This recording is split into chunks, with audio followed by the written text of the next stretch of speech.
तो नमस्ते, स्वागत है। आज मैं एक बुक का रिव्यू करना जा रहा हूँ जिनका नाम है युval नोआ हरारी। आप में से ज्यादातर ने इन हिस्टोरियन का नाम सुना होगा। इजराइल के मशहूर हिस्टोरियन है और इस समय पूरे दुनिया में इनकी बुकें काफी पब्लिश होती है और सबसे ज्यादा सेलिंग आउट होती है। इनकी फर्स्ट बुक थी होमो सेपियंस, जिसमें बताया गया था कि पूरी दुनिया में कैसा पहले होमो से लेके पूरे 10,000 साल से पहले आज तक का सफर रहा। फिर होमो इरेक्ट्स आई, होमोकाइंस, तो उसमें भी बताया गया। और अब एक इनकी न्यू बुक आई है 21st lesson for 21st century.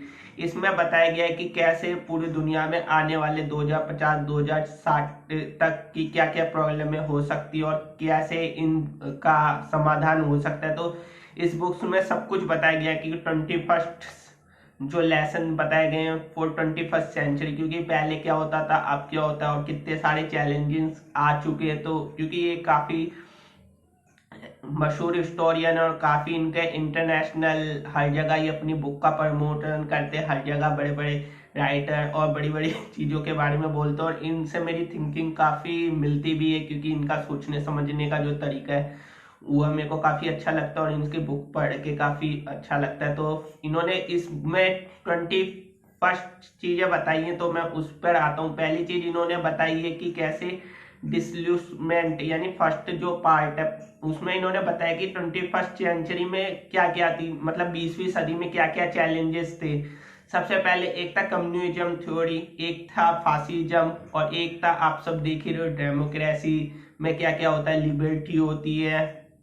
Liberty के कारण क्या क्या आपको फ्री फ्रीडम मिलती है, इक्वलिटी मिलती है, राइट्स मिलते हैं। लेकिन कम्युनिज्म की जो थ्योरी थी उस बारे में मैं बात करना चाहूंगा, थोड़ा सा इसमें समय लूंगा।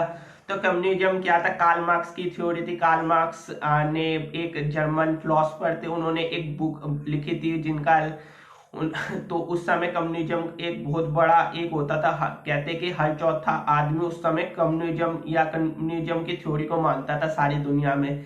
यहाँ तक कि मतलब सबसे ज्यादा कम्युनिज्म। लेकिन धीरे धीरे कम्युनिज्म खत्म होता गया। आज अपनी जड़ें कहीं ना कहीं कुछ देशों में कम्युनिज्म बचा है, मतलब नाम मात्र का कम्युनिज्म बचा है। बहुत छोटे मोटे उन्होंने भी कम्युनिज्म एक तरीके से बिल्कुल ना के बराबर है। एक तरीके से उन्होंने भी प्राइवेटाइजेशन ही कर दिया है, मतलब जो लिबर्टी आई है। एक था फासिज्म जो हिटलर के काल में बहुत उभर चल के बढ़ा था। फासिज्म एक ऐसे थ्योरी है जिसमें एक विशेष वर्ग, मतलब उसी को प्रमोट किया जाता है। तो एक तरीके से फासिस्ट ताकत आ गई थी जो धर्म को लेके काफी वो दिखाते थे। ज्यूस को उस समय बहुत होला कास्ट हुआ था। फिर उसके बाद जो उभरा हुआ था डेमोक्रेसी, डेमोक्रेसी में वैल्यूज आए, लिबर्टी आई, आप सबको राइट मिले बोलने का, freedom of speech, freedom of equality, faith, इसके साथ कहीं ना कहीं जुड़े थे। लेकिन इसके साथ एक चीज और आई, प्राइवेटाइजेशन, जिससे क्रोनी कैपिटलिज्म बहुत ज्यादा बढ़ा। बिग बिग ऐसी ऐसी जाइंट कंपनियां उभर के आई जिन्होंने अब सारी दुनिया में जो रेवेन्यू होता है, आप देखो चाहे फेसबुक का देखो, जो कंपनी है गूगल की अल्फाबेट उसका देख लो, चाहे एलॉन मस्क खुद एक बहुत बड़े नाम है, चाहे माइक्रोसॉफ्ट देख लो। ऐसी ऐसी इतनी बड़ी बड़ी कंपनियां जिनका कई देशों से ज्यादा एक तरीके से रिवेन्यू आता है। और इसके कारण पूरी दुनिया में जो इनइक्वलिटी का बैलेंस है वो बहुत ज्यादा बढ़ चुका है, क्योंकि 95% लोगों के पास और 1% लोगों के पास इतना पैसा है, 1% के पास उन 95% लोगों से ज्यादा पैसा है। तो कैसे इस बैलेंस को बना के चलना चाहिए, गवर्नमेंट को क्या काम करना चाहिए, क्योंकि ये सारे चैलेंजेस हैं। क्योंकि आने वाले टाइम में और ज्यादा चैलेंजेस होंगे। तो इस पर क्योंकि अभी आप देख लो, क्योंकि जॉब लूज हो रही है, क्योंकि जॉब लूज होने का सबसे बड़ा कारण यही है एआई एल्गोरिथम व एल्गोरिथम। क्योंकि आने वाले टाइम में जो रोबोट आपकी जॉब ले लेंगे, मशीन आपकी जॉब ले लेगी, तो आप क्या करोगे। तो आपको कैसे क्या करना है इस बारे में पूरा इस बुक में बताया गया है कि ये तो फर्स्ट चीज है। मैं सेकंड चीज बताना चाहूंगा इसमें, वर्क, जो आप वर्क पे ही आ रहा हूँ। तो वर्क आपको जो बायोकेमिकल है, तो इसके थ्रू मशीन जो आपसे सारी जॉबें छीन लेगी, तो आपके पास ऑप्शन क्या रह जाएंगे, आपको कैसे ह्यूमन जो नेचर है उस बिहेवियर को कैसे चेंज किया जाएगा। एनालिटिक्स, एनालाइट, क्योंकि आपसे ज्यादा कंप्यूटराइज जो एल्गोरिथम बेस होगी उसका ज्यादा एनालिटिक्स होगा तो आप कुछ भी नहीं कर सकते उस बारे में। सोचने समझने की जो कृत्रिम बुद्धि हो कहीं ना कहीं रोबोट की ज्यादा होगी, तो आपकी सारी की सारी जॉब्स चले जाएंगी फ्यूचर में, क्योंकि आपके पास कोई काम बचेगा ही नहीं। तो आप उसके लिए क्या कर सकते हो, आप कितने ह्यूमन हो। तो मैं इस पे एक बात और भी बताना चाहूंगा, जितना मैंने इन चीजों के बारे में पढ़ता हूँ एल्गोरिथम बेस के बारे में, तो आने वाले टाइम में हर पार्ट है ना वो आपका कनेक्ट होगा बॉडी का, कहीं ना कहीं हर पार्ट आपका मशीन से जोड़ दिया जाएगा, चाहे हाथ हो, चाहे पाँव हो, चाहे आँख हो, चाहे नाक हो। हर चीज को बहुत बेटर और बहुत एडवांस बनाया जाएगा, क्योंकि अगर ऐसे ही हम चलते रहे तो हम कभी मशीन का मुकाबला कर ही नहीं सकते, क्योंकि मशीन की जो एल्गोरिथम बेस है वो बहुत ज्यादा एडवांस है। हम उतना कभी सीख भी नहीं सकते और ना कर सकते, क्योंकि आज सारी की सारी जॉब्स वो कहीं ना कहीं मशीन के कारण आपकी जा चुकी है, और इंसान इतना कर नहीं सकता, क्योंकि ह्यूमन नेचर है, ह्यूमन बिहेवियर है।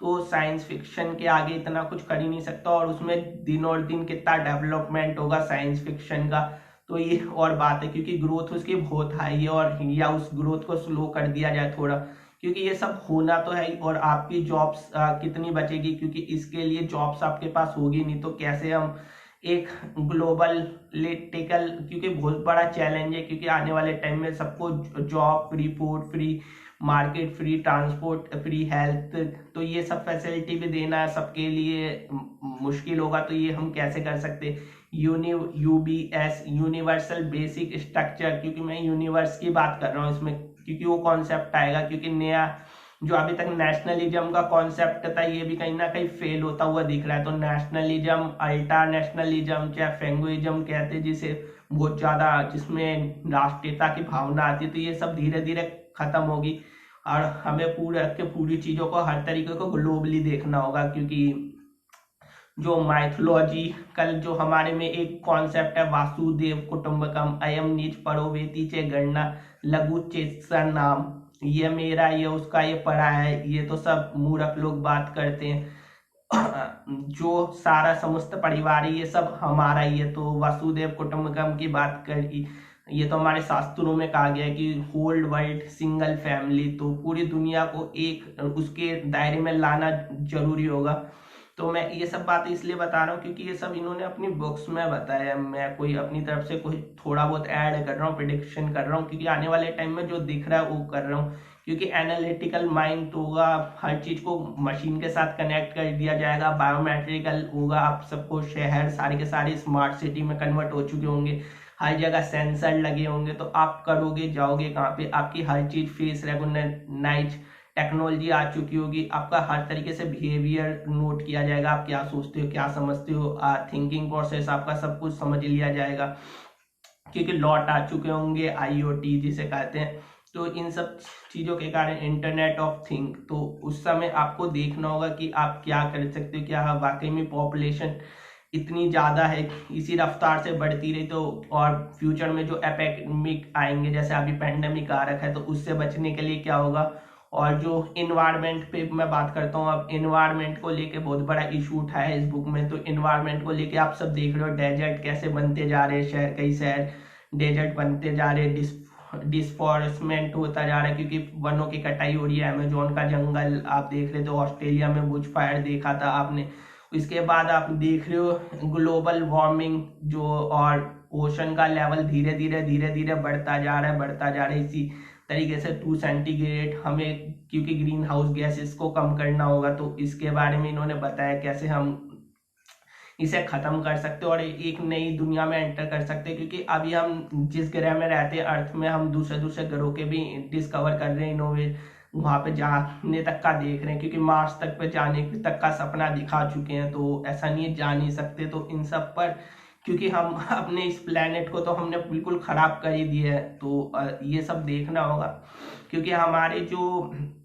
पूरे गैलेक्सी में जितने ग्रह हैं, हम अभी तक एक गैलेक्सी को नहीं समझ पाए, आने वाले टाइम में तो बहुत ज्यादा गैलेक्सी है, कितना बड़ा ब्रह्मांड है, तो हम वहां पे क्या अपना अस्तित्व बचा के रख सकते हैं, क्योंकि इस गैलेक्सी में बचना बड़ा मुश्किल है, क्योंकि ये जो हमारी अर्थ है यहाँ पे सरवाइव करना आने वाले टाइम में बहुत बड़ी दिक्कत हो जाएगी, क्योंकि हम मशीनों से कनेक्ट होंगे, पानी यहाँ पे धीरे धीरे खत्म होता जा रहा है, वाटर का लेवल, और एयर पॉल्यूशन, और नई नई बीमारियां आती रहेंगी, तो हम कैसे बचेंगे इस बारे में कोई बात नहीं करता। और इस बुक में अच्छे से बताया गया, क्योंकि पूरे के पूरे 21st सेंचुरी और पूरा उसमें पूरा एक तरीके से लेखा जोखा दिए रखा है कि कैसे आप सबको इससे बचना है और क्या करना है।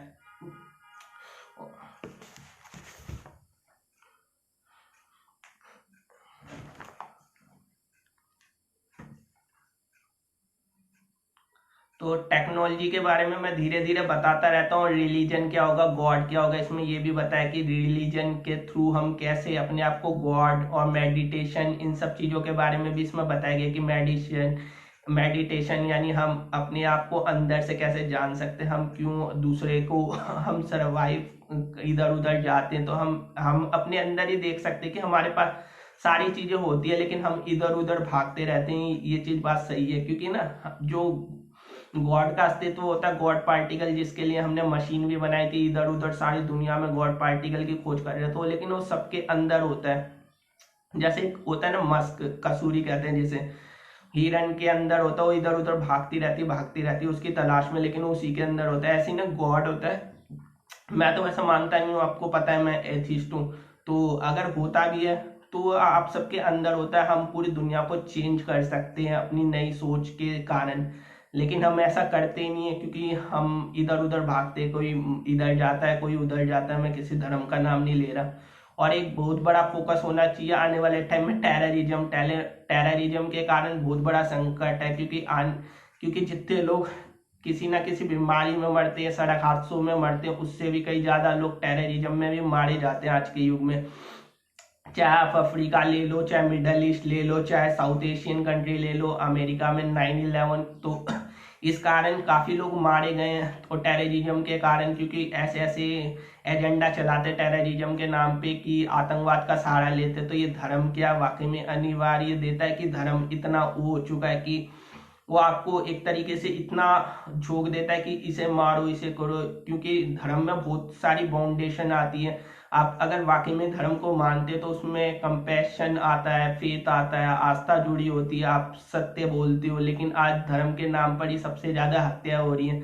और स्टार्टिंग से ही आप देख लो, जब से धर्म आया है दुनिया में, क्योंकि धर्म का अस्तित्व मेरे अकॉर्डिंग तो कुछ कहते हैं सनातन आया, इस क्रिश्चियनिटी आई 2500, उससे पहले ज्यूस आए, इस्लाम आया, सिखिज्म आया, जैनिज्म, बुद्धिज्म, ईएन, भाई, तो बहुत सारे धर्म है। तो मैंने 8-10 धर्मों पे स्टडी कर रखी है, तो अलग अलग धर्मों की अलग अलग सीखें, लेकिन कितना धर्म के कारण युद्ध हुआ है आप देख सकते हो। 11वीं सेंचुरी से लेके क्रूसेड होते रहते थे, तो ईसाई और इस्लाम की तो काफी वो हुई है।